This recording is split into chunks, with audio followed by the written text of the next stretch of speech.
Hi, you knowns. Just thought I'd make you another video or two to help with your exam revision.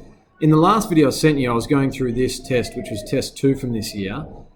Just want to go through some more questions on this stuff. Question 10 is a relevant one, simple interest.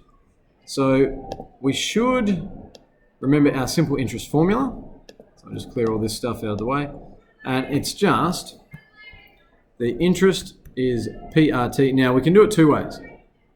We can write it just as PRT as long as the interest rate is a decimal. So now this is a percentage at the moment, 4.2. So I would have to change that to 0.042. Or if you don't want to worry about that at all, we can use a different formula to this one, well, slightly different. We can just use the interest equals PRT over 100. And we can just write everything in as it is. Okay, so that's what I'm going to do here. Calculate the simple interest earned on an investment of 23 grand if it earns that much interest for 4 years. So P is the principal or the initial investment, which here is 23,000. Multiply it by the rate, which is 4.2. So I'm just going to write it as it is and divide everything by 100, okay? And the time is for 4 years. Okay, so just put all that into my calculator. So 23,000 multiplied by 4.2 is the interest rate, multiplied by 4, divide all that by 100, and I get $3,864. Now, if I had have used this formula and converted my interest rate to a decimal, I should get the same thing. So 23,000 multiplied by interest rate 0.042 multiplied by 4. There you go, same answer. So it's just two different ways to do the same thing, basically. I think you could also use the percentage button on your calculator and use this formula. But that's up to you. Play around with it, see if you get the right answer. Okay, 4,700 is invested for 40 months at a rate of 7.02% per interest per annum. Okay, firstly, how many years is the money invested for? 40 months. We just need to divide that by 12. Okay, because there's 12 months in a year. And that's going to be 3 years. Okay, and now it's 3.3, which is 3 1/3 years. A third of a year would be 4 months. So 4 months. Now this question is very important. Calculate the total value of the investment after the 40 months. Okay, so we can use our same formula. I'm going to go PRT, P times R times T over 100. But T I'm going to leave as a fraction. That's 40 over 12. Okay, so I'm going to go 4,700. multiplied by the interest rate of 7.02. I'm going to leave it as a percentage like that. Multiplied by 40 over 12. And then I'm going to divide all of that by 100. Okay, but this is not going to give me the final answer, and I'll explain why in just a moment. 4,700 multiplied by 7.02 multiplied by bracket 40 over 12. Okay, and then divide everything by 100. Now I get $1,099.80. This is not what the investment is worth now. This is how much extra interest we've earned on top of the investment. The initial investment was 4,700. So we need to add those two figures together. So I need to go 1,099.8 plus 4,700. So my investment of 4,700 has grown by 1,099 to that 5,799.8. Now this is a bit messy, my setting out here. I apologise for that, but just want to get through as much as I can, as quick as I can. Okay, another relevant question for us on wages. Julius works at the Tech Shack. He's paid a normal rate of $24.80.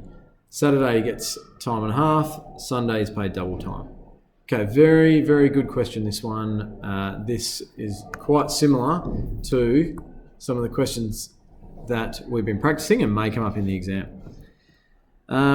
what is his time and a half rate? Well, his time and a half rate is his normal rate multiplied by 1.5. So that's $37.20.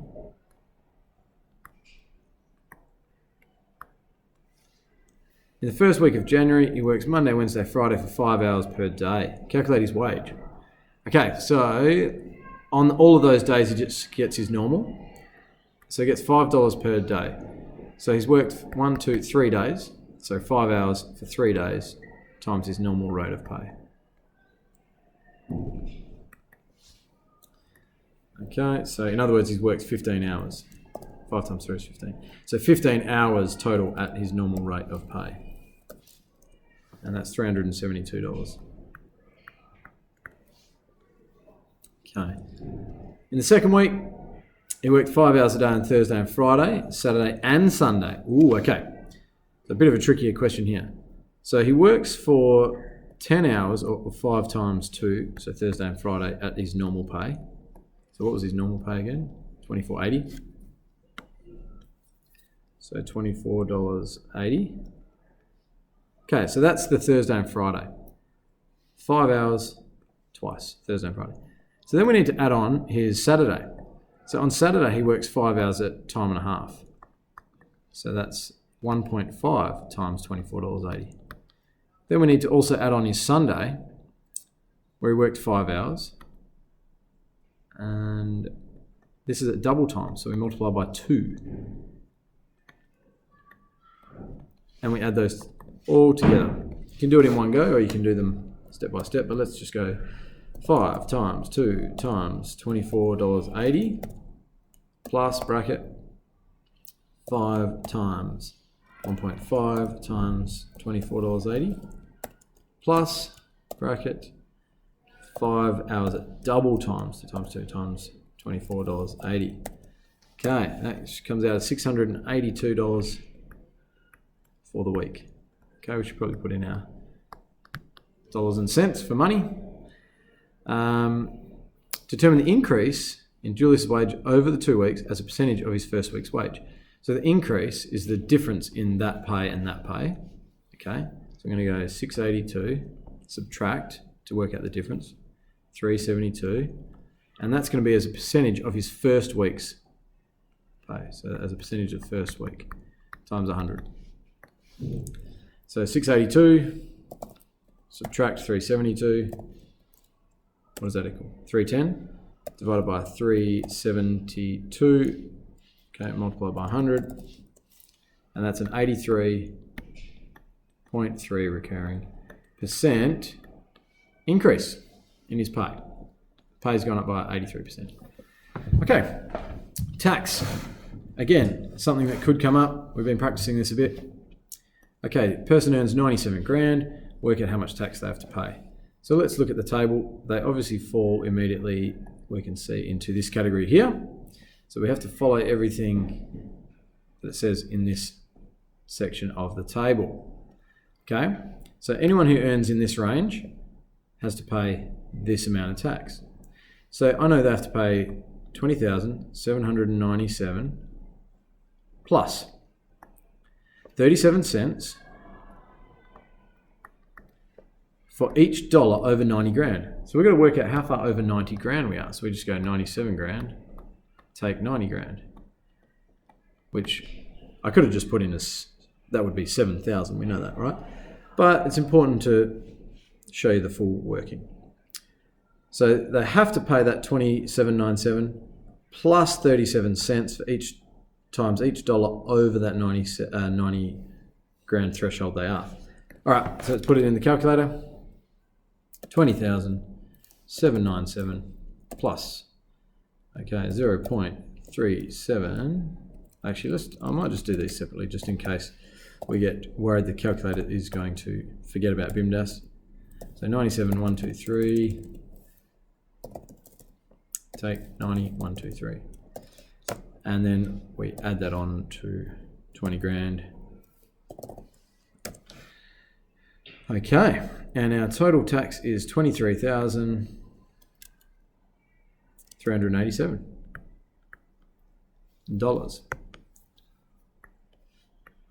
Don't forget your dollar signs. All right, and that's the last question of that test. Next thing I wanted to do is just show you a little bit of, well, basically these are the topics that you should review tonight for your test. That I've just gone through was a little bit of finance, a little bit of stuff on percentages, I guess, as well. But all these topics need to be looked at tonight, guys. Pythag and trig, maybe I'll go through a little bit of that now. So in our exam revision questions, so in term 2, down the bottom of our OneNote, there's all those exam revision questions. Some good ones here to have a look at. So let's look at question 16. Determine the value of the pronumeral. Okay, so in this type of situation here, we just know that I have to square these two sides and then add them and get the square root to work out a. So a squared is going to be equal to 20 squared plus 21 squared. So whenever it's the two shorter sides, they add together to make the longer side. Okay, so I can do that on the calculator. 20 squared plus 21 squared, 841. Okay, so then a is going to be the square root of that. A is going to equal, so if I go to keyboard, the square root of 841, 29. And that sounds about right when I compare it to the other sides of the triangle. Now, the quicker way of doing that would just be to go, well, a is going to be the square root of 20 squared plus 21 squared. I can do it all in one go.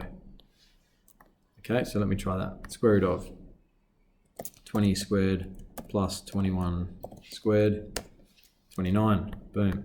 So this is a bit more efficient and quicker way. And if that question is probably worth 2 marks, so we're probably looking to hopefully set it out a bit more like that if you can. So next one. Now we've been given the hypotenuse, we have to work out one of the shorter sides.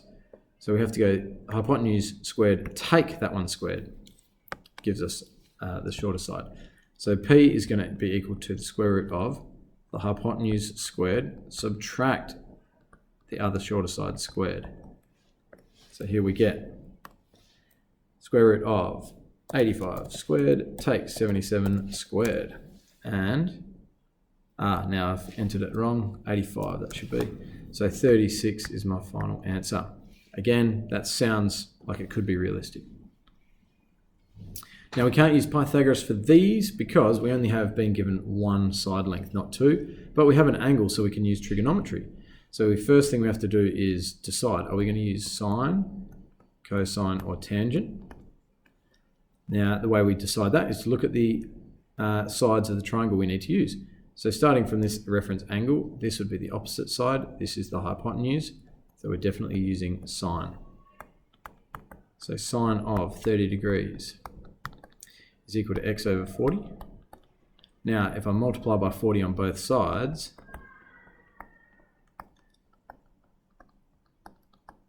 I'll have x isolated because these 40s would cancel each other out. We know how that works. Okay, so that's what I need to do on my calculator, sine of 30 multiplied by 40. So trig sine of 30 bracket multiplied by 40. And that side length is 20 centimeters. Let's not forget, I did forget in this question before our units. Okay, now this one we've got this angle here, we're using the opposite side and the adjacent side, so we're using tan. So tan of 55 is going to be equal to 38 over y. Now this one's a bit trickier. There's a few more steps involved. But if I rearrange that equation, we should know that y is going to equal 38 over tan of 55. Okay? And that would be 38, oops, let's do that. 38 over tan of 55, bracket, okay, equals 26.61, if I'm rounding to 2 decimal places. Sorry, 61, not 16. And that's in centimeters. Now, if you don't understand this step, from here to here, you might need to go back and look through some of our notes on trigonometry in the OneNote. So where are we? So that's all our algebra stuff earlier. Okay, trigonometry, determining side lengths. Yeah, so these notes here, there's a good example to follow there. So try your best to follow what's going on there. Otherwise, send me a message on Sector if you really have no idea, and I can help you with that a bit more. All right, so back to our questions. This one's a missing angle. Okay, we haven't done a missing angle one yet. So this is our reference angle. This is the hypotenuse. This is the adjacent. So I know I'm using cosine. So the cosine of theta is equal to adjacent over hypotenuse. So 12 over 30. So now what I do is I apply inverse of cosine to both sides. So cosine to the power -1. So we get 12 over 30. And I put that into my calculator. So on your calculator, it'll be shift cosine. But on this calculator, there's a button there. And it's 12 over 30, bracket. That angle is 66.4 degrees. Let's go 42.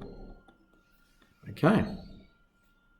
Solving equations, some good questions there as well. So guys, I'll go back to that Word document. Lots of stuff here. So integers, just quickly, we're talking about things like 5 take -3. We know that equals 8. Index laws, we're talking about if I say, let's say I've got 12 to the power of 5 divided by 12 to the power of 2. I should know to subtract those integers, and my answer would be 12 to the power of 3, for example. Lots of index laws there. Go back and look through our OneNote. Expanding and simplifying. If we've got brackets, x take 3 and 2x take plus 1. We've got to know how to expand those and simplify them. We also have to know how to simplify if we've got a plus 2a plus 2a. We've got to know that that equals 5a. Okay. Solving equations, lots of stuff like this. Got to figure out what x equals by doing the inverse operation on both sides and following those steps. Okay. Ratios, we're going to know how to simplify them. So what if we get the ratio of 8 to 18?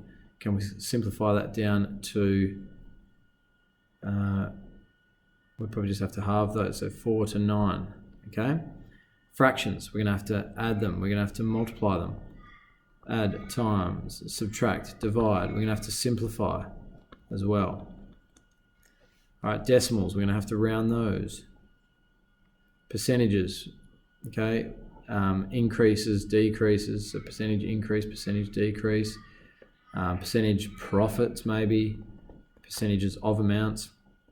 Finance is going to be the things I went through, tax, wages, also simple interest. Pythagoras and trig, we know all about those triangles, right angled triangles, finding side lengths, finding angles. All right. So pick the stuff that you need to work on the most. Get lots of study done tonight. There's the maths-based task. There's, as I said, the questions on the OneNote. All our tests we've done this year are here. So there's an old 2018 exam there. Test 3 is not up there at the moment, but I'll put that up shortly. There should be plenty of things to study, guys. So best of luck. Send me a sector message if there's anything else you need.